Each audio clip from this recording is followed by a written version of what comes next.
మా కాంగ్రెస్ పార్టీ కానీ మా ప్రభుత్వం కానీ మేము పదే పదే ఎన్నో సందర్భాల్లో చెప్పడం జరిగింది. గత 10 ఏళ్లుగా తెలంగాణ ప్రజల రక్తాన్ని ఒక దయ్యాల లెక్క పీల్చి 1,00,000 కోట్లు దోచుకున్న బంగారు కుటుంబం ఈ కల్వకుంట్ల కుటుంబం అని చెప్పినాము. ఇది కల్వకుంట్ల కుటుంబం కాదు, కల్లాల కుటుంబం అని కూడా చాలా స్పష్టంగా చెప్పడం జరిగింది. నిన్న కవిత గారు ప్రెస్ మీట్లో మాట్లాడుతూ చాలా స్పష్టంగా కొంతమంది దయ్యాలు ఉన్నారు అని చెప్పి తను కూడా అదే మాటని అంగీకరించడం జరిగింది. ఈరోజు పంచాయతీ కేవలం వాళ్ళ కుటుంబం మధ్యలో ఉంటే మాకు దాంతో ఎటువంటి సంబంధం లేదు.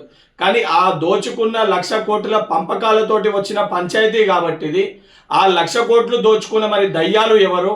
కేసీఆర్ గారిని అన్నారా, లేదా కేటీఆర్ దయ్యమని అన్నారా, సంతోష్ రావు దయ్యమని అన్నారా, హరీష్ రావు దయ్యమని అన్నారా, లేదా బీఆర్ఎస్ పార్టీలో ఇంకే నాయకులని దయ్యాలని చెప్పి మీరు ఉద్దేశించి మాట్లాడినరో దానికి స్పష్టత తెలంగాణ సమాజానికి తెలంగాణ ప్రజలకి ఇవ్వాల్సిన బాధ్యత మీ పైన ఉంది. శాసన మండలి సభ్యునిగా కవిత గారిని దీనిపైన స్పష్టత ఇవ్వాల్సిందిగా కోరుకుంటున్నా. మీకు ప్రేమలు ఉన్నాయా, ద్వేషాలు ఉన్నాయా, మీ అన్న చెల్లెల మధ్యలో ఏ పంచాయతీలు ఉన్నాయో మాకు సంబంధం లేదు. కానీ 1,00,000 కోట్లు దోచుకొని ఆ పంపకాల్లో వచ్చిన పంచాయతీ కాబట్టి మేము పదే పదే వీళ్ళు దయ్యాలు లెక్క గత 10 ఏళ్ల మీ పరిపాలనలో ప్రజల రక్తాన్ని పీల్చుకొని తిన్నారని చెప్పి మేము కూడా చెప్పినాము.